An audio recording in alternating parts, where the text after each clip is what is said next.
어제 국회 경제분야 대정부 질문에서는 이 고성과 설전이 난무했는데 민주당 박지원 의원이 최상목 대통령 권한 대행을 상대로 질문에 나섰는데 학교 다닐 때 그렇게 공부를 잘했다더라. 오산고 천재라고 운을 뗀 후 갑자기 학교 때 별명이 뭐였어요? 이렇게 물었습니다. 최 대행이 글쎄요 이렇게 답하니까 다시 짱구 아니에요? 짱구? 이렇게 물었고 네 맞습니다 하자 박 의원은 천재 짱구가 대한민국을 위해 짱구 노릇을 해야지 내란 속의 윤석열을 위해 짱구 노릇하면 되겠느냐 힐난했습니다. 여당 의원석에서 야유가 터져나왔고요. 박 의원은 계속 떠드세요 이렇게 응수하며 여러 차례 짱구 표현을 썼는데 최 대행의 답변 내용을 문제 삼으며 그게 짱구들이 하는 곤조냐 쏘아붙이자 급기야 여당 의원석에서 치매라니까요 치매 이런 고성이 터져나왔습니다. 야당 의원석에서 치매라니 말 함부로 말라 맞서면서 그냥 아수라장이 됐습니다. 우원식 국회의장은 지금처럼 과한 적이 없다 제지에 나섰는데 정말 경제 질문은 어디로 사라지고 짱구 치매만 남은 것 같습니다. 정국 교수님 이거 예. 어떻게 보셨습니까? 제가 어제 집에서 2시에 그 국회 그 중계를 봤는데요.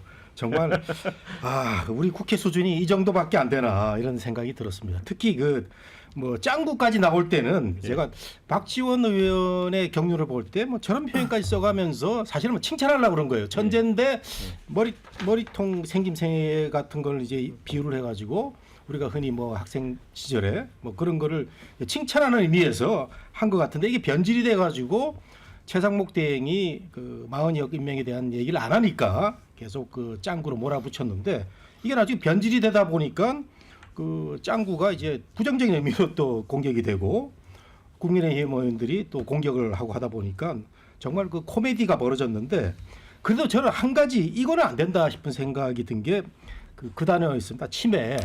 박지원 의원의 어떤 그 정치 역정을 생각하면 뭐 이분도 감옥에 갔다 왔고 공가가 많은 분이긴 한데 그래도 우리 정치사의 원로고 80의 국회의원이 된 정말 노익장으로서 우리 많은 그 고령화 사대의 국민들한테 모범이 되는 분이에요. 건강 관리도 그렇고 이런 분한테 치매라는 표현을 저 국회에서 제가 그 소리가 나오는 순간 이제 우리나라 국회가 맛이 갔구나. 국회의원들이 이제 드디어 맛이 갔구나 생각이 들었는데 그 누구 메모입니까? 그 전 정보사령관 노상원 정보사령관의 그 수첩에 보면은 네. 여러 가지 얘기가 있는데 국회의원 숫자를 2분의 1로 줄여가지고 예. 해야 되고 국회에 이런 그 찌질한 국회의원들 다 수거해야 된다. 이게 쓰레기로 보는 거죠. 예. 정말 맞는 말이라는 생각이 들었어요. 내란 수계 방조범의 생각이 맞을 정도로 우리 국회의 수준이 떨어진다. 이게 어제 치매 발언과 짱구의 수준이 아니었나 이런 생각이 듭니다. 네. 이종훈 평론가님, 제가 이제 앞서 오프닝에서 청년 안중근의 당당함 이런 걸 좀 말씀을 드렸는데 참 또 부끄럽습니다. 네, 그 찌질하다는 표현이 딱 맞다. 예, 예. 그리고 지금 현재 상황이 이제 바로 그렇다 이렇게 생각을 좀 하고요. 경제 분야 대정부 질문입니다. 대한민국 경제가 지금 좋은가요? 지금 굉장히 안 좋습니다.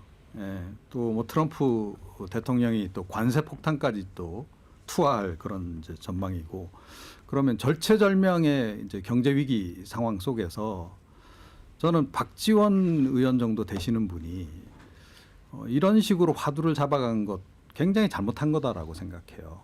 그러니까 대한민국 최고 지금 원로 정치인 아닙니까? 그리고 정치 구단이라고 우리가 얘기를 흔히 많이 하는데 그렇게 해안을 가지신 분이 이 중차대한 경제 위기 상황 속에서 또 최근에 이재명 대표 또 얼마나 성장 강조하고 있습니까? 그런 기조에도 불구하고 고작 생각해낸 단어가 짱구냐. 그래서 박지원 의원에게 좀 개인적으로 실망을 많이 했다. 이 말씀을 드리고요. 물론 그렇다고 해서 치매 뭐 이런 표현까지 한 그런 그 지금 여당 의원들도 굉장히 문제가 많죠. 그러니까 차라리 왜 경제 분야 대정부 질인데 그런 거 따지냐. 경제 문제 얘기하자. 민생 문제 얘기하자. 뭐 이렇게 지금 나가야 되는 게 여당 의원들 아닌가. 그런데 제가 보기에는 여당 의원들도 아마 이런 비슷한 유의 대정부 질문들을 수준 낮은 대정부 질문들을 준비하고 있을 겁니다. 윤석열 대통령 비호하는 내용에. 그러다 보니까 이런 식으로 좀 흘러가고 있는 그런 그 상황인데 참으로 아까운 시간을 이런 식으로 허비하고 있구나. 그런 좀 안타까운 마음을 금할 수가 없습니다.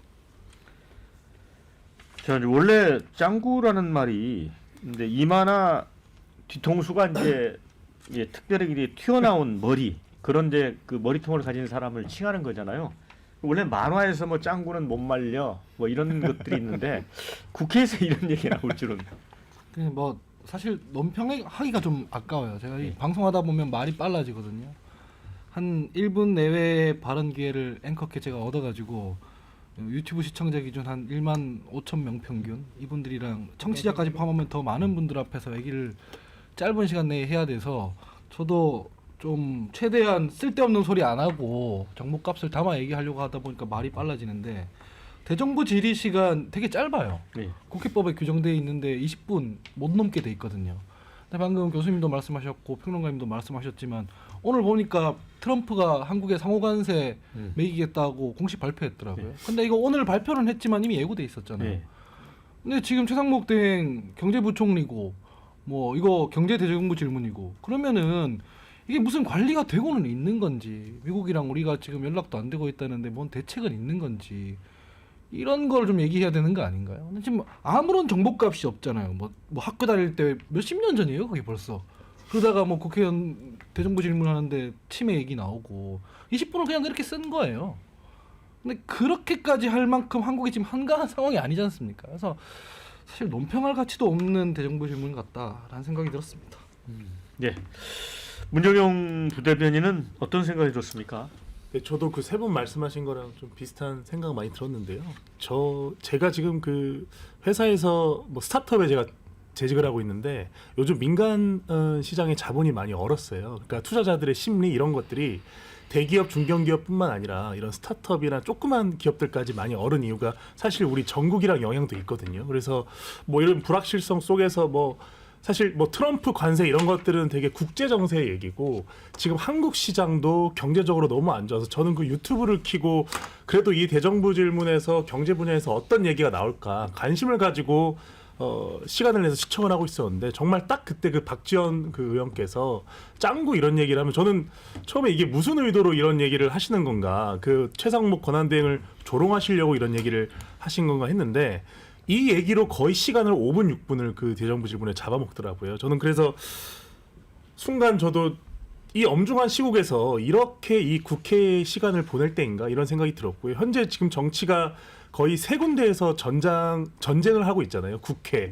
그리고 헌법재판소, 길거리 이렇게 세 군데에서 전쟁이 일어나고 있는데 이 시국에서도 사실 뭐 뭐랄까 정세가 이러면은 그 난세에 영웅이 난다고들 하는데 저희는 어떻게 보면 국회를 보면은 바보들만 좀 넘쳐나는 것 아닌가 이런 생각이 좀 들었습니다. 사실은 이제 짱구 뭐 곤조라고 한 대목은 이제 박 의원이 이제 헌재에서 마은혁 헌법재판관 임명 인용되면 이제 임명할 거냐 이렇게 물었는데 최 대행이 이제 좀 헌법재판소 결정은 존중하지만 아직 결정이 안 됐기 때문에 예단해서 말씀드릴 수 없다.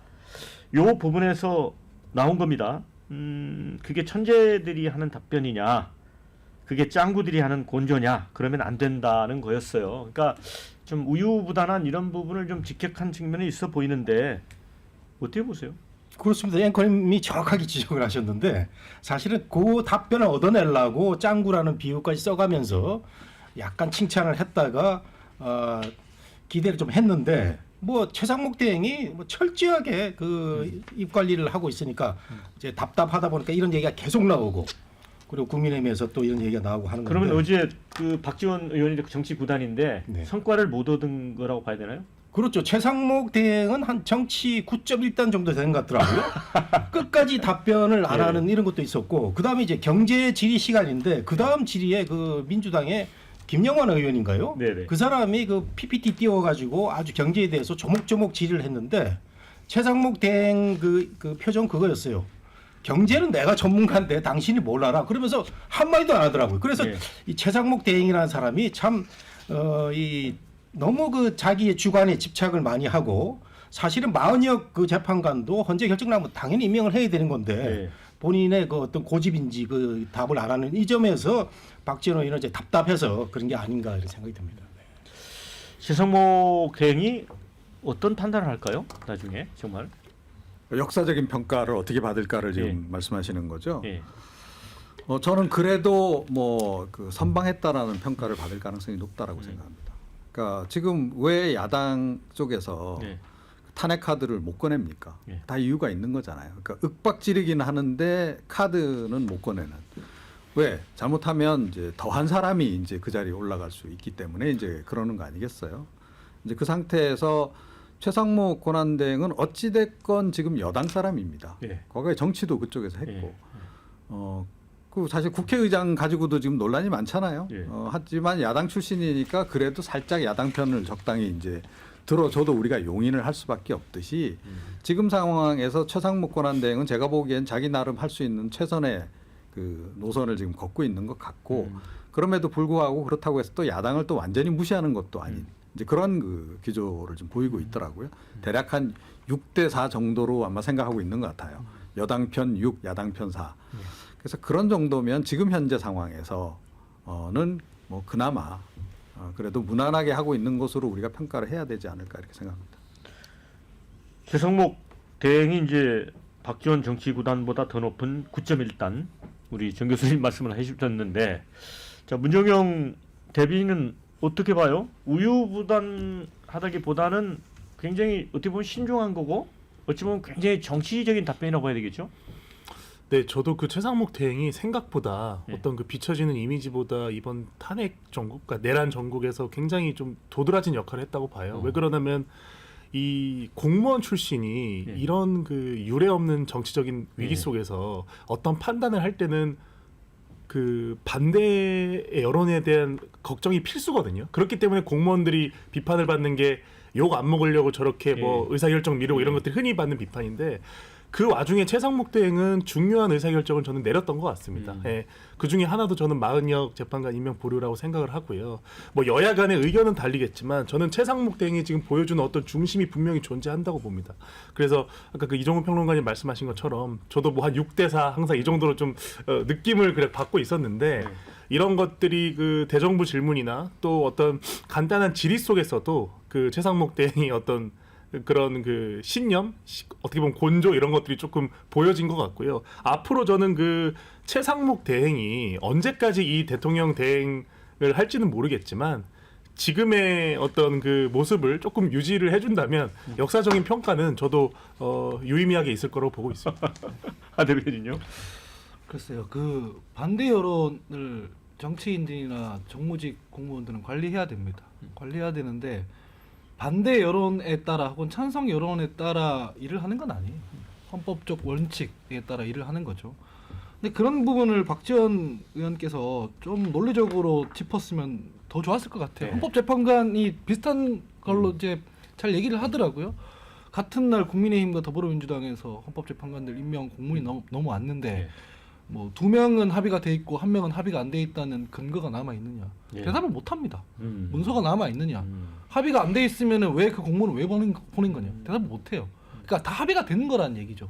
그런 얘기들을 해서 최상목 뭐 부총리 대행이 대답을 못 할 때 못 하더라도 좀 압박을 했으면 더 좋았을 것 같은데 그런 부분은 좀 아쉽고요. 역사적 평가 지금 얘기하기 되게 섣부르다고 저는 생각을 하는데 어쨌든 지금 헌법재판소의 탄핵 심리가 진행되는 데는 뭐 최상목 대행이 나머지 재판관 2명을 임명했기 때문에 평가는 평가대로 받을 겁니다. 근데 그 평가와 별개로 지금 윤석열 대통령께서 구속이 돼 있고 이런 이유는 헌정 질서를 파괴하고 헌법 원칙을 무시했기 때문이지 않습니까? 예. 그럼 대행이라도 좀 그걸 반성하고 성찰하는 면을 보이기 위해서라도 헌정 질서에 따라 대행직을 수행하는 게 좋지 않나 생각입니다.